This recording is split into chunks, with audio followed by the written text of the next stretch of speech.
Elizabeth Alkin, circa 1600 c. 1655, was a publisher, nurse and spy for the parliamentarian forces during the English Civil Wars, 1642 to 1651.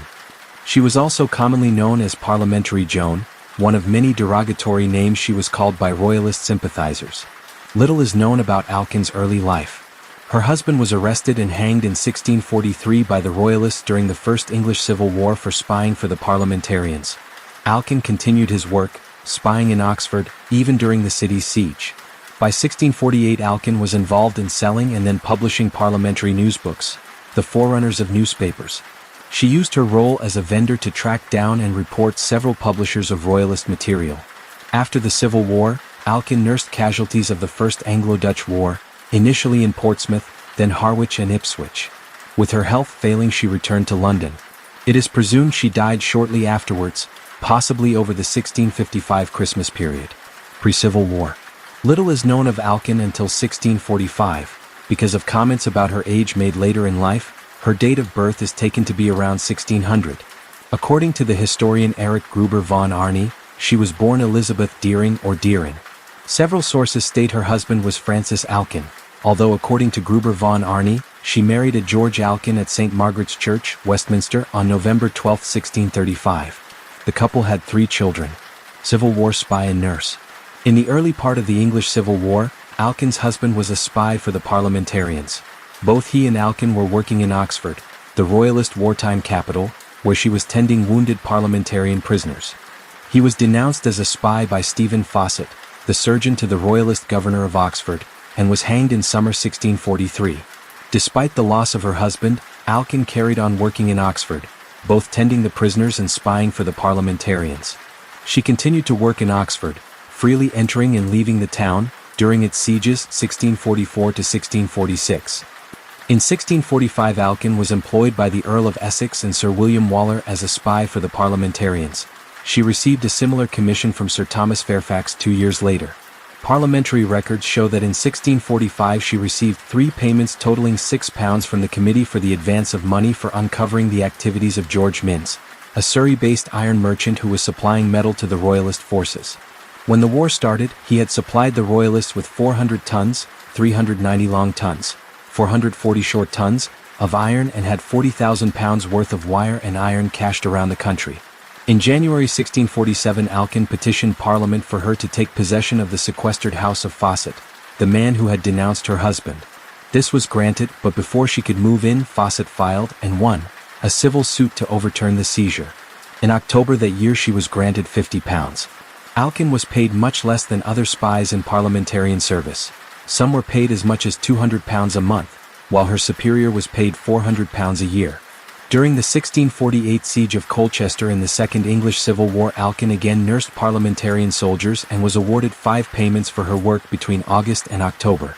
She was also given traveling expenses for a trip to London which, Gruber suggests, was likely for the transportation of casualties to military hospitals. Newsbook seller, publisher and spy. In the 17th century Daily News was published in newsbooks which tended to be small 8-page publications, the forerunners of newspapers. They were usually sold on the street by what the historian Bob Clark describes as semi-destitute female hawkers, known as Mercury women. In parliamentarian-held areas, those publications supporting the royalist cause were closed down and the publishers prosecuted. Alkin became involved in uncovering those behind royalist publications, and for some of her work she adopted the pseudonymic surname Stroff or Stroff. In 1648 the royalist newsbooks The Mercurius Melancholicus and the Parliament Kite both referred to her attempts to uncover them, and the following year the royalist publication Mercurius Pragmaticus called her an old witch who had as pocky a nose for a scent as any of her masters, and who could smell out a loyal-hearted man as soon as the best bloodhound in the army. Similarly, Edward Crouch, another royalist publisher, said in 1650 that Alkin was close to finding him. He described her as being fat, about 50 years old, and one who was now the most effective ferret for the government and Stationers' Hall, the building where the government agents were based. It is possible that Alkin was behind the capture and arrest of the editor of the Mercurius Catholicus, the Roman Catholic priest Thomas Budd, in 1648. In 1653 she petitioned for Budd's release for 3 months as he was in ill health. One of those she certainly uncovered was William Dugard, who ran 4 presses at Merchant Taylors' School in London. He was printing copies of Defensio Regia pro Carolo I, Claudius Salmasius's defense of Charles I.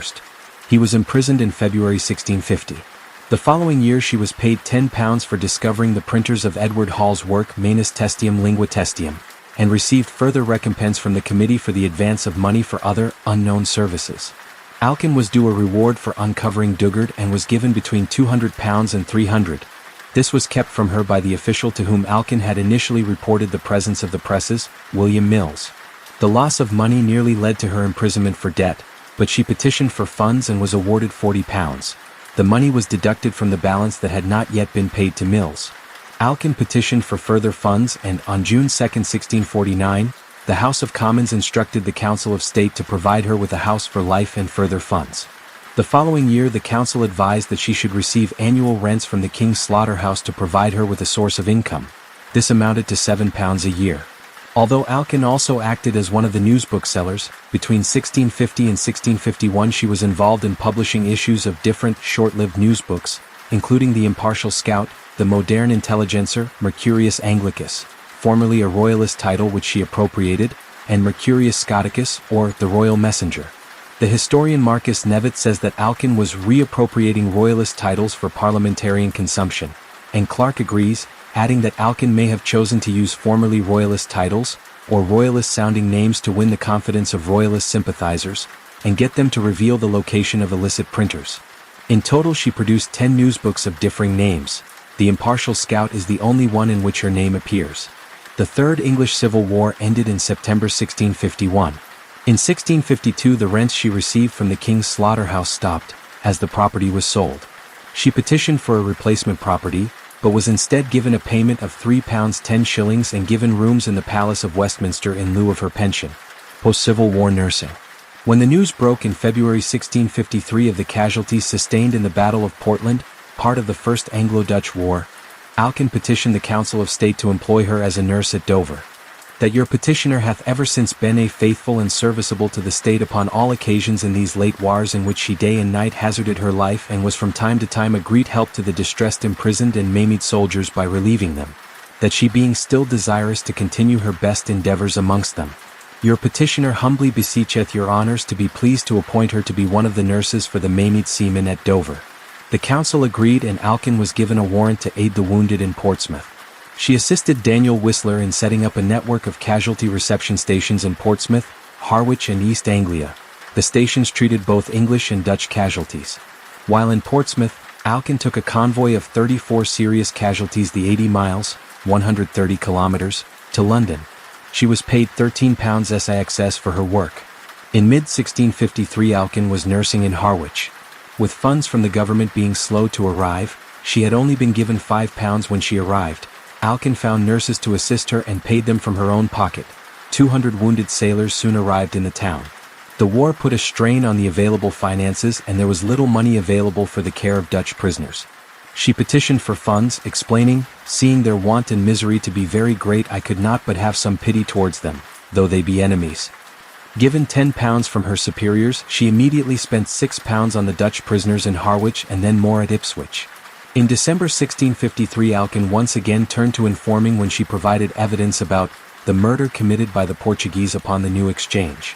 The case concerned Dom Pantaleon Sá, the brother of the Portuguese ambassador, accompanied by Portuguese and Maltese friends, were involved in a disturbance at the New Exchange in which a passerby, a Mr. Greenway, was shot and killed. Alcuin received £10 for the information. Alcuin left Harwich an ill woman and returned to London. To pay for the doctor and 2 nurses that attended her, she was forced to sell many of her belongings. In February 1654 she wrote to Robert Blackburn, the secretary to the Admiralty Commissioners, asking for payment of funds that were owed to her. She told Blackburn that, "I am a very weak woman, having many infirmities upon me." That April she was forced to write to the commissioners once again when she and 30 others were instructed to vacate their residences in the Palace of Whitehall as Oliver Cromwell, the Lord Protector, wanted them for himself. She found new premises in the parish of St. Margaret, Westminster. Alcuin was paid £10 in May and again in September. She was paid a further 20 English marks, £13 SIXS 8D, around May 1655. The petition for financial relief from May 1655 is the last recorded note on her, and it is presumed that she died soon afterwards. Gruber von Arnie suggests her death may have been over the Christmas period of 1655. Parliament Joan. Parliament Joan is a nickname by which Alcuin is also commonly known, although her enemies gave her several derogatory labels. The historian J. Keevil describes it as a code name. Alcuin never referred to herself as Parliament Joan, signing all her documents using her full name or initials, although later in life when writing to a parliamentarian official, she would sign herself Elizabeth Alcuin alias Joan. According to the Anglicist Karen Britland, the use of the name Parliament Joan by officials was to undermine a sense of Alcuin's trustworthiness and the validity of her actions. The point is raised by Marcus Nevitt in his study of the role of women in revolutionary publishing, as he considers that through the use of such an alias, the very authorities who were paying her for the veracity of her intelligence were simultaneously denying its validity, equating it with the mere gossip of a very different kind of hired help. The historian J.B. Williams, in his History of Early English Journalism, observes that at the time, a Joan was a name given to any ill-mannered or ill-kempt rustic woman or scullery maid who had to do dirty work. The historian Nadine Ackerman considers that the term was also used in a derogatory sense by Shakespeare to show a woman was not a lady.